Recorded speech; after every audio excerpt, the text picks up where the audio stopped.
All right, speaking of defenses, let's get to the conference that knows all about turning out NFL caliber defenses, the SEC. LSU against Bama is a fascinating one. Both teams combined have only one defeat for the season. It'll be at Bryant Denny Stadium, and Bama opened the favorite 7, but was bet down to 6 as 80% of the early bets have been on LSU. The total here of 54, and you got two great defensive teams. LSU 19th in the country in total defense, Alabama 4th in the country, and the Tigers 7-0, unbeaten on the season. They got a power running game behind Leonard Fournette, 7.7 yards per carry. It's an experienced team for a year ago. They have the power defense I just mentioned. On the other hand, it is a one-dimensional offense. It is a run-first attack. They wanted to open up the passing game for this year. Hasn't really happened. 117th in the country as they've still relied on that run. So, Sean, they haven't beaten Alabama in a while either. I wonder, is that in their heads at all? You know, this game, again, and we seem to run across this every show we do, and Jeff and I kick this around. This is another Alabama game, right? Remember we talked last week about the Tennessee game, and we said, look, this is the kind of game that maybe Alabama's not going to step up for. If you remember, Alabama was lucky to win that game against Tennessee, which is no great shakes. A home favorite at 15.5, and they had to come from behind in the fourth quarter to win the game, 19-14, I think it was, whatever. But they were never going to cover that 15.5. Okay, this is another one of these situations. Alabama's the home team, ranked number 7. LSU's ranked number 4, but the lower ranked team is a pretty good sized favorite here because they're home. Yeah, you're right. They opened 7. Alabama did, went to 6. I looked up the weather. This isn't going to be too good here. It's going to be rainy and showers all day long, at least from here. That's what they're saying. You got another 5 days to go. Most of the day, I don't know how they cover that field. I'm sure they do the best they can, but it's supposed to be pretty good rain going on down there, and then maybe toward the evening tail off, but there'll be thunder showers in the area, so the weather won't be the best in the world. Both teams coming off a bye, so they should be focused and ready for this. Let's take a look at LSU. 7-0 straight up, 3-1 against the numbers, so they're no great shakes. However, in their last 3 games, they've covered 2 and pushed on 1, so they come on a little bit. But LSU, terrible numbers here. 8-17 against the number in their last 25 games in any situation. 5-14 against the spread in SEC games. Quarterback, here's another sophomore. We talked about this before, right? Inexperienced. He's a lot of talent. I think his name is Brandon Harris. About 9 touchdowns and no interceptions. This kid can do. LSU runs the football, though. What's their deal? The Heisman guy, Leonard, is it Fournette or Fournette? Yeah. These French guys, Fournette or however they pronounce it. Yeah, one thing about my last name, Hess. How simple is that? Tough road ahead here for LSU. They got to play their last 2 games at Ole Miss, and they host Texas A&M to end the season. But they got to win here to make those games, anywhere. Because one thing about Alabama, they got that one loss to Ole Miss, which is still hanging over their head. So, but last year LSU lost in overtime as a home dog of 6.5, and they lost that 20-13. So competitive game. We talked about, and I've learned this from my man over here. When you go against Alabama in these tough games, you get burned, right? We've talked about this before. So it is a big number, but it's coming down, 7 down to 6. I really thought Bama would be maybe 5.5, top 6. So I kind of missed it a little bit, but the number is coming this way. But gun to my head, Jeff, I'm not betting against Alabama in a game like this. I would lay the points and hope for the win. So. Yeah, that game a year ago, that's right. It was a 6.5-point line on Bama, and they were lucky to win the game. They won it 20-13 in overtime, but they were outplayed and trailing much of the way. Needed a late score to force overtime.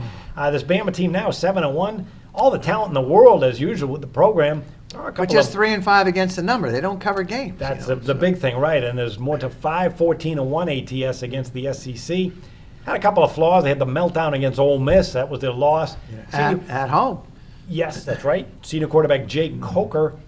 With all the talent around him, 11 touchdowns, 7 interceptions. And then there's that last game you talked about, Tennessee, 19-14. They didn't have a lot of yards. It was a struggling team all the way. So, Sean, how do you assess this Bama team? Do you see that they're at home and say, forget it, I'm laying the number? Okay, here's one problem, right? Alabama plays better at home, 4-1 straight up, 0-5 against the number at home. Yeah, and most of them not even close. Overvalued? Yeah, I mean. Well, a lot of that has to do with high point spreads, too. Well, this one's not. Yeah, that's true. Is this a high one against a great team? This one is not, but means sometimes they're fair by 14 or something like that. They don't care. But Alabama's won the last 4 games. That LSU hasn't won since they that awful performance they put on in the championship game back in 2011. One of the worst They had games. 90 total yards. Terrible game. And They just soon forget about that they one. kept throwing it sideways, trying to gain yardage, and once in a while they take a shot downfield, but hoping for a pass interference clause. Anyway, Was that Jamal Russell or that was after him. But I remember you After him. talked me into LSU for that game. You liked him against Oh. Bama. You take credit for that? That was one of the worst performances of all time, and it might still be in the heads of LSU because they haven't really recovered since then when playing in Alabama. LSU is the top 5 rushing offense in the country. Bama has the top 5 rushing defense in the country.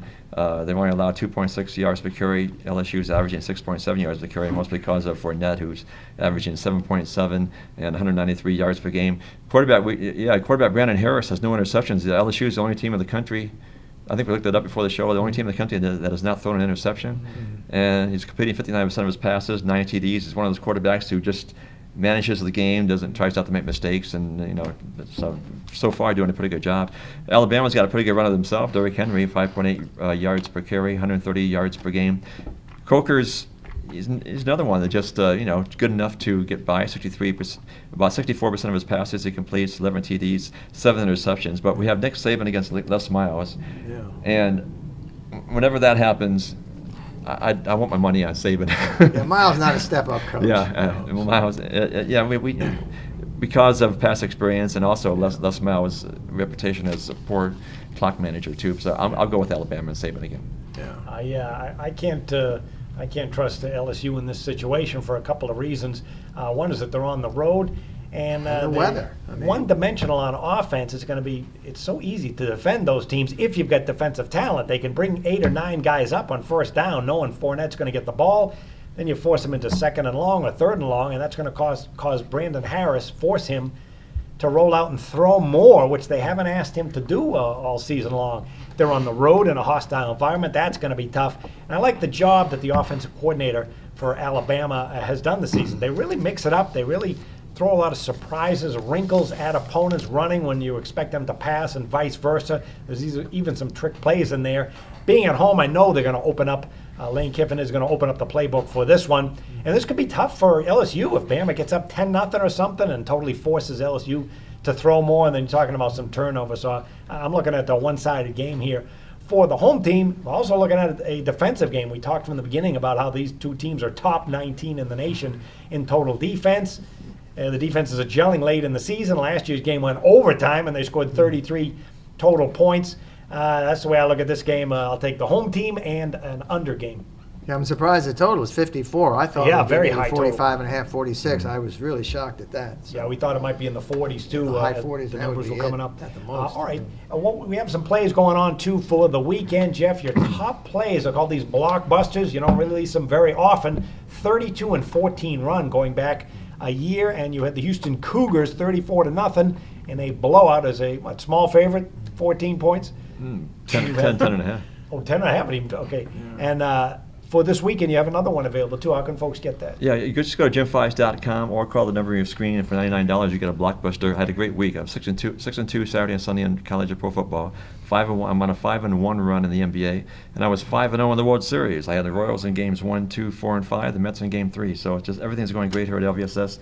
Just go to jim5s.com or call the number on your screen. So you picked the one game that the Mets won. I figured if they're going to win one, it's going to be game 3, and that's what. Did you see how that Mets game with 2-0 in the ninth last night? Blew it? Yes. And Harvey wouldn't come out.